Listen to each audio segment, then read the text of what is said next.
One of the problems we can run into when trying to interpret our dog's behavior is that we're actually not, as a species, very good at interpreting the behavior, even of other humans. Our human brains really like to have narratives, to have stories, to understand why something is happening. And so when we see something that we don't have a narrative for, our brains will often try to come up with a story.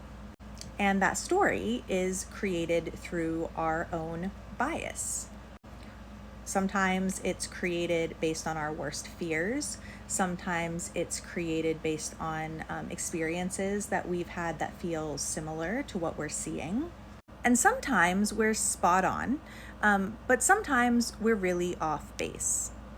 And that's just within our own species. So then you start to consider the attempt to translate the purpose of behavior, the function of behavior, the communication that's happening through behavior of another species. And we don't know what we don't know. And so if we don't even know that we might need to learn more about the species to interpret the behavior, we might just make some guesses. So these are some of the most common behavioral misunderstandings or misinterpretations that I see in my work as a certified dog behavior consultant. First up is licking. We as humans often interpret a dog licking us to be a sign of affection. We'll say, oh, they're giving kisses. But being licked by a dog is often not a sign of affection. It can be, but it can also serve many, many, many other purposes or be used to communicate many, many, many other messages, including those that are kind of the opposite of showing affection. For example, we have the kiss to dismiss. We most often think about this in relation to dogs and babies, although it can certainly show up elsewhere. But it is this pushy, shovier, harder licking that actually means go away. We might also see licking as a part of appeasement behavior. So the dog is saying, I am uncomfortable and I want you to know that I'm not a threat, so you don't need to be threatening to me. We can also see licking pop up as a displacement behavior or an attempt to self-soothe. Licking is a good way for dogs to calm themselves down. So the licking might sort of be out of context. They're licking themselves, but it's not grooming. They may even be, if they're super stressed, could develop a hot spot from that repeated licking in that area. They might be licking the furniture or the carpets, the floor. They may lick you. And again, licking can be a really effective way for a dog to come down in stress levels, but it is also a sign that there is stress. And depending on the situation, it may be that while licking can be a good way to calm down, that it is not enough to support the dog through the stressful situation, and we may need to intervene with additional support. Another really common misunderstanding of behavior I see is the fidget or fawn response, sometimes seen together, the fidget-fawn response. This behavior is often seen in stressful social situations. And so the fidget response is often mistaken for a dog being very excited about the person or the other dog, etc. And the fawn response can show up in a few different ways, but sometimes it shows up as the dog getting very close, being on top of the person, insisting on being touched. Pet me, pet me, pet me, is what it seems like the dog is saying. And sometimes we see that all together, that fidget fawn response all together. So the dog is fast, frantic, fidgety, moving a lot, while also saying pet me, pet me, pet me, or they may be trying to make themselves look very small, non-threatening. Sometimes this is the classic rolling over on the side, arm up, stiff, tense. We mistake it for a belly rub. It's really belly rub request. It's really an attempt to get space. It's a request for space. It's that fawn response. And so the actual message is, I am stressed, I am conflicted, I need space, and I don't know how to get space, or I don't perceive I can get space in this moment. And the interpreted message is, oh my God, my dog is so happy, they love this. Similarly, another common behavioral misconception I see is mistaking the dog's shutdown or functional freeze response as calm or as relaxation. Stillness does not equal relaxation. And if the nervous system is overloaded and it says, man, all of my active coping attempts are unavailable or have failed, we may see the dog go into that functional freeze state.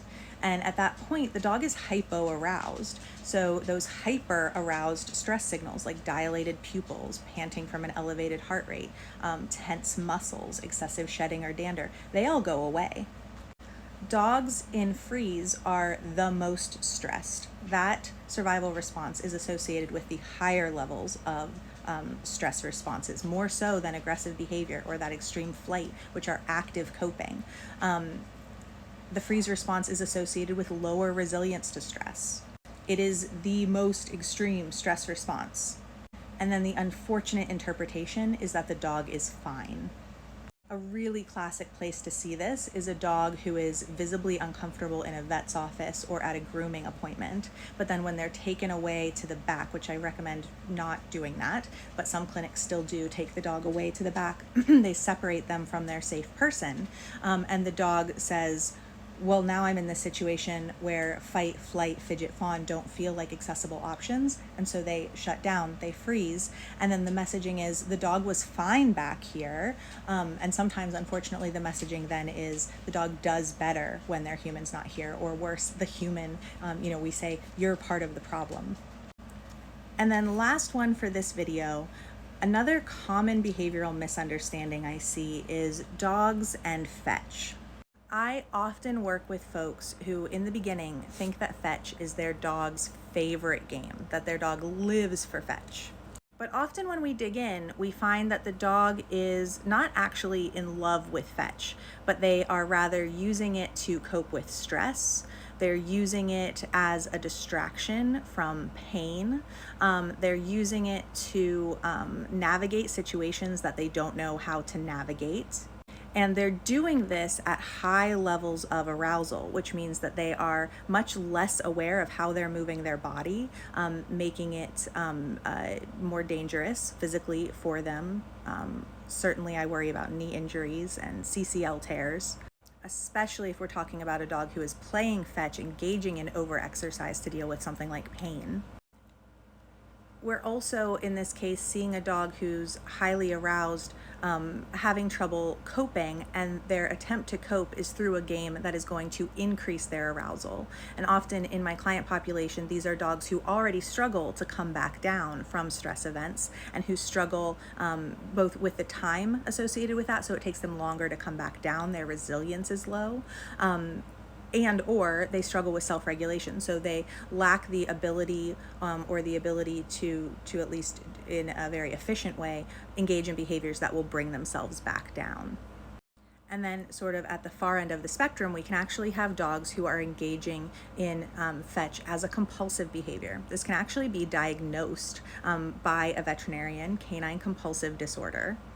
And I do sort of see a spectrum of behavior. So you may have dogs who fall short of that being a compulsive behavior, a diagnosed compulsive condition, but are still not engaging in fetch in a healthy way, in a social way, in a regulated way.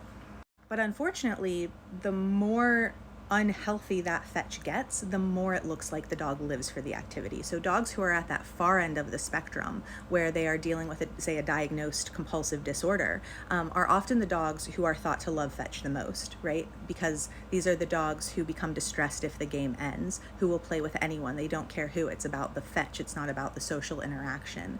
Dogs who hyperfixate on the fetch item. Dogs who become highly aroused at the sight of the fetch item or at the opportunity for fetch, and that's mistaken for the dog loving it. But those dogs are dealing with something more similar to addiction on a neurological level. They are not having fun, unfortunately. And so it's another one of those scenarios where the miscommunication or misunderstanding of the behavior actually leaves us believing the opposite of what is happening to be true.